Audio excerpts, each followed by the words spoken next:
bandeko batata bamama pe bana bilenge.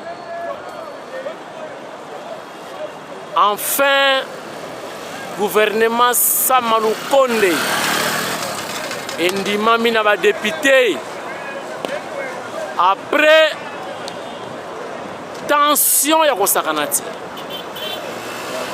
ba député ba compliqué makambo ebele suka gouvernement ya Fachi Beton efandi tokomi na palais du peuple tokotuna bandeko bayebisa biso bakanisi boni tindika eye kamwasi akomi à suivre ndeko gouvernement ebimi enfin ba député bandimi ba investir gouvernement yo congolais gouvernement ya Fachi gouvernement ba warrior yo lobi boni wana ngai na lobi ba député bazala na suivi ya makasi mpona kolandela projet ya gouvernement o bandimi pour investir balandela sali ba contrôler bango babosana te peuple aza souverain soki ke bakosala mosala bien te tokomelaka bango lisusu. Ah ok, c'est bon, à suivre. Bon, biso en tant que peuple congolais tokopesa bango na chance, tokopesa na gouvernement sika o chance pendant plus ou moins 2 mois seulement. Oui, tokopesa bango chance pendant plus ou moins 2 mois pour que notre peuple congolais à se retrouver. Siko bazu ba mingi nyoso yuma lobi Albert ke ba mingi nyoso basi bateka siko tokozwa mbongo wapi chance. Mais papa, attention da batekela banani, ce sont les étrangers. Mais combien de voyages au président Mboka Félix Antoine Tshisekedi Tshilombo asali libanda pays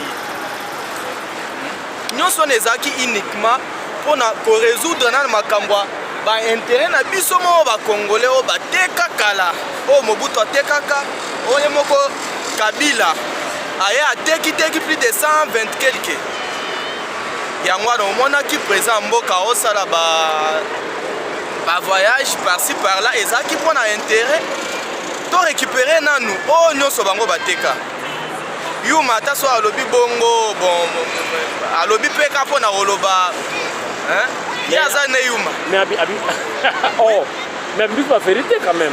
mais abimisa ba vérité o mpe biso touti obimisa o président Mboka aza kati ya obimisa nde réalité abimisi ba vérité mais président Mboka aza kati ya obimisa donc ba réalité abimisi vérité mais président azosala ba réalité. Donc yo pesi 2 mois. Oui, napesi gouvernement Samalou Konde 2 mois pour sentir le changement. Oui, pour sentir pendant changement de donc toloba banda lelo to pesa bango chance pour être non basala musala il y a plus ou moins 2 mois peuple congolais a se retrouver. Merci beaucoup. Yo mtayi DPS. Oui, naza mtayi DPS. C'est lui. Bon, naza base Kabinda du marché. Ah ok. Merci beaucoup. Okay.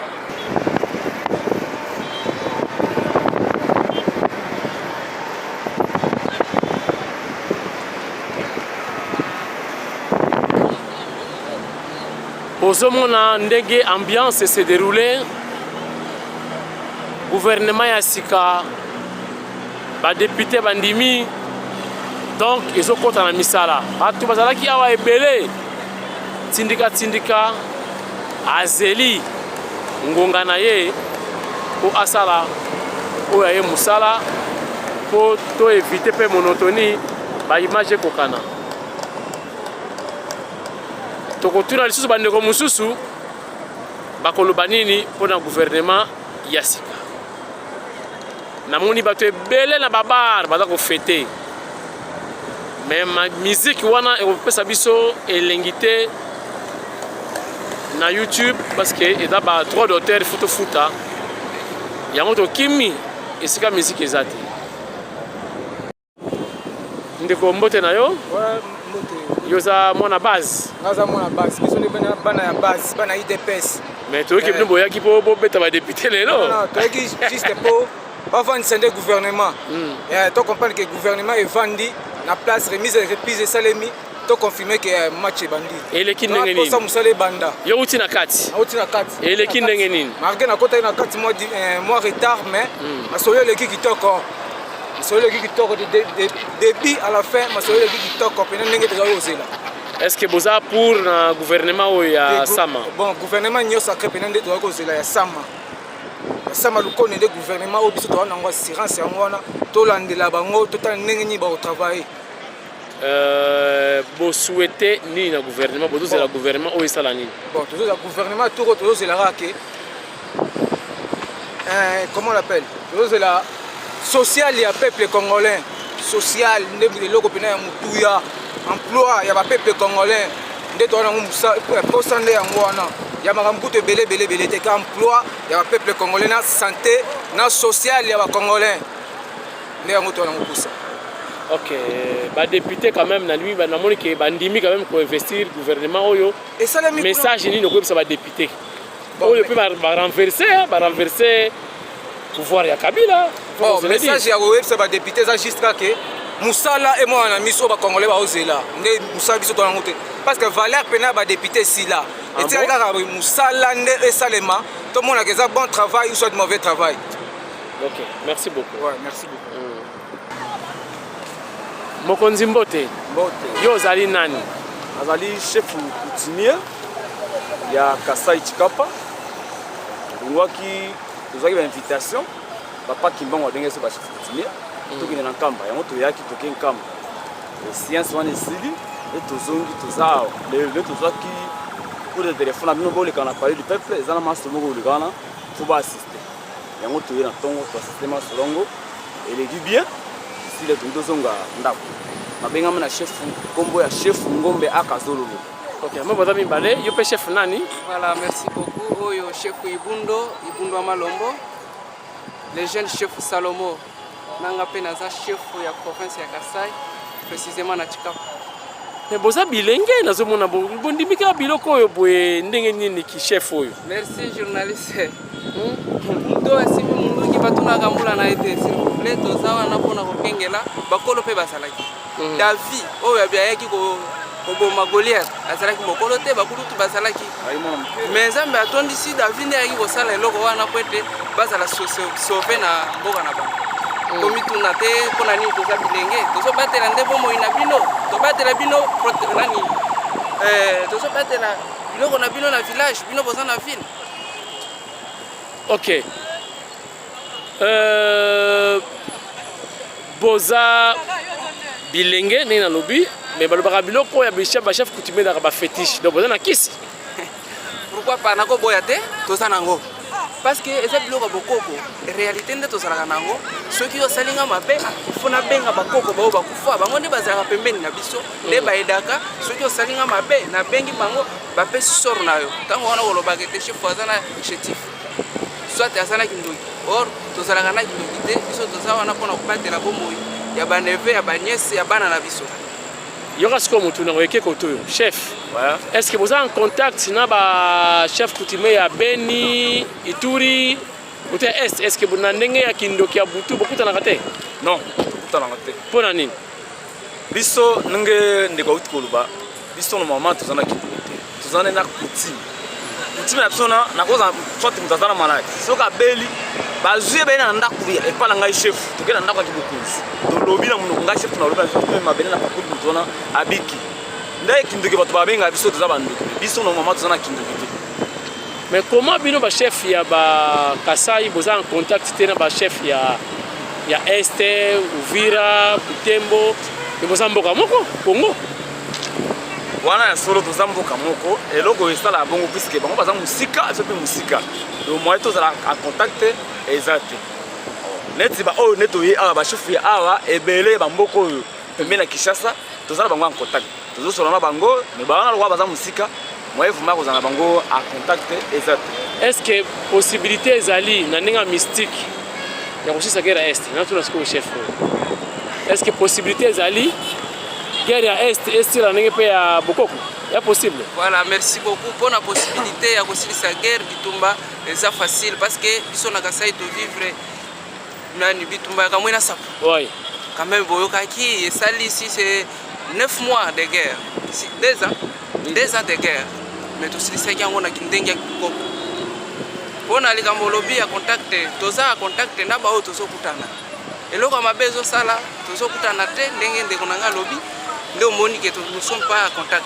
Toza en contact physiquement mais ça te ke na kindoki. Ba oyo tozokutana na bango neti ba oyo tozaki na bango kamba ezala ba ndeko na biso ya Lubumbashi chef na biso ya Lubumbashi wana toza na ya contact awa soki na bengi okoyoka tosololi na ye soki na bengi ndeko nanga ya Ituri mususu okomona tokosolola na ye oyo ya ba Congo wapi a contact exact pour tozalaki esika moko to vivre to me changer ba numéro. Donc contact spirituel et ou d'abord un contact physique. Physique ndena zoloba ezali mais oyo ya kindoki wana ezate. OK. Bouti pays du peuple là wa et qui ndenge ni gouvernement ya chef de l'état na premier ministre na Essa Malokonde. Voilà beaucoup. Merci beaucoup. Wana eleki nango malamu eleki nango à l'aise. Eleki nango to eleki malamu. Ah bon mais no bana mais wana. Mais téléphone à l'obamé parce que na bimaki na kamwa koko sona. Ouais. Na lobi mais pour na nini biso na Kasai et pas na biso na Kasai. To gagner ta poste mo côté. Et ça biso mo koko so. Mais ba lobi ke bien na Kasai be ozusuki kutu bozu ba ministre be ko le kabatu nyonso. Kasai toza Kasai mi balé. Misatu. Kasai ezami satu. Tozalaki na Grand Kasai et mi se partager na 5 provinces.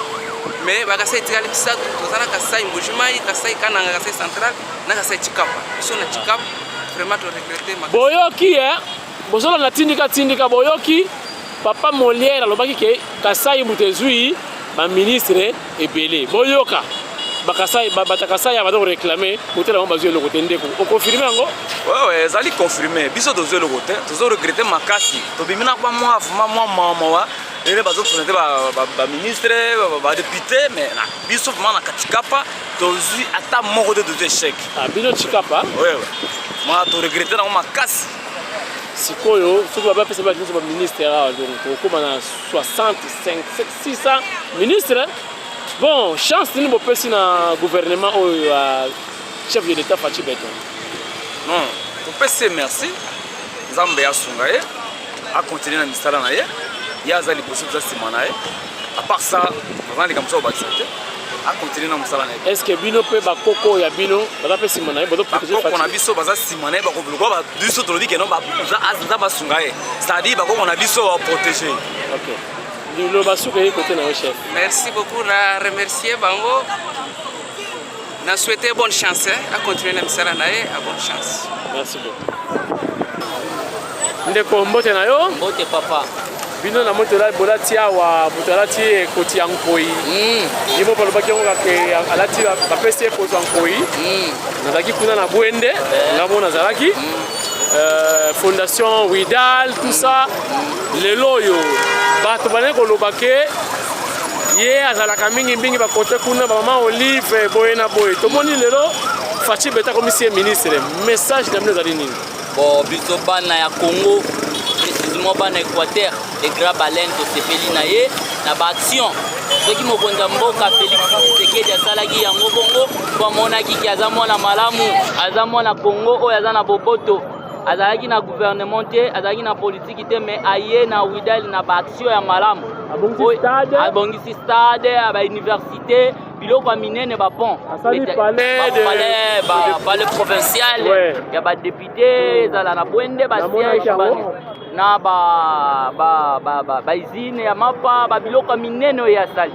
Yango mokonza mboka monaki ke oyo aza penja peuple congolais oyo aza na souci ya peuple.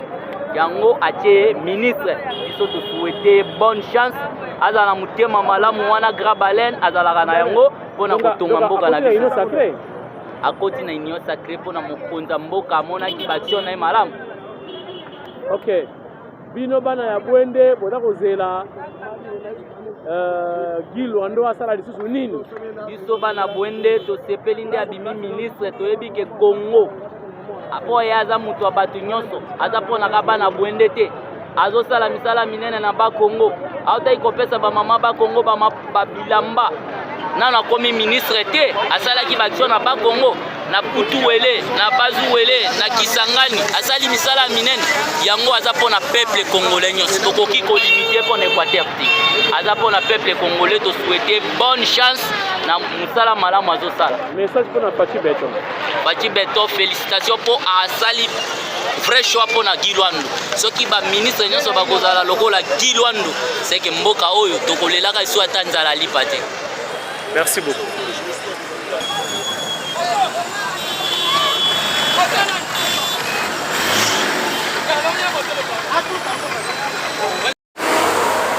Voilà, Sombele Souka Bisanga, chers internautes.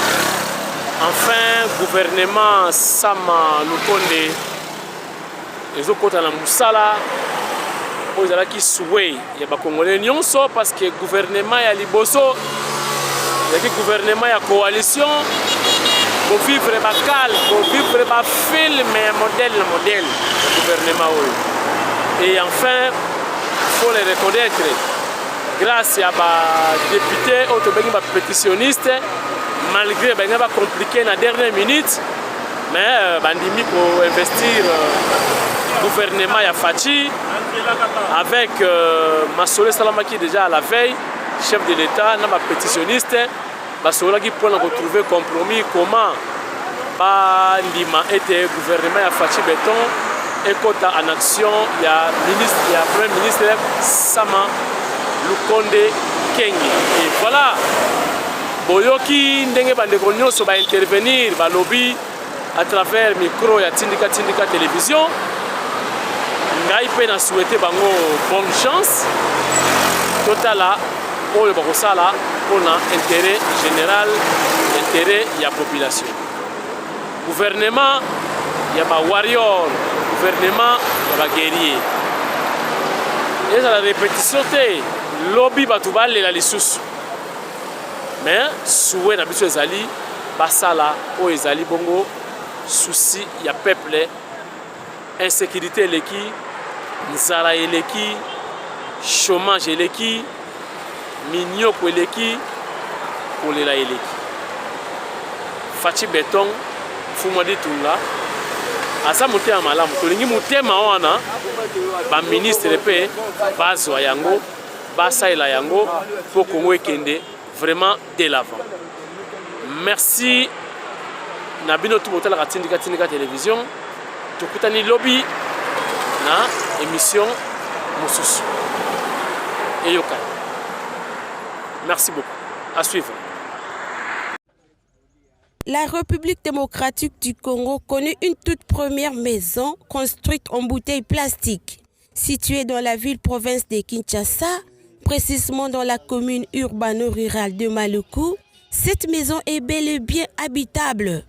Nous avons fait les déplacements du lieu pour nous en rendre compte. C'est différent d'autres maisons parce qu'il n'y a pas plus de la chaleur. Nous d'ailleurs, on n'a pas besoin de climatiseur. Donc même sans climatiseur, vous pouvez toutefois être là même pendant la journée, la nuit. Donc ça c'est bon. Si nous soutenons ce projet, donc je crois à la longue qu'il sera toujours la belle. 50 jours ont suffi pour construire cette première maison avec 15 000 bouteilles et plus de 50 tonnes de sable. Elle contient 2 chambres, un salon, une cuisine et une salle de bain. Chose qui attire la curiosité du voisinage. C'est pour la première fois que je vois une telle maison. C'est une construction, ça contribue dans l'assainissement, dans l'environnement. Cette initiative de Martin Kabaloapa est une démarche moins coûteuse qui vient contribuer au développement du pays et au respect de l'environnement. À en croire les constructeurs, cette maison en bouteille résiste contre les intempéries et a une durée de vie de 100 ans.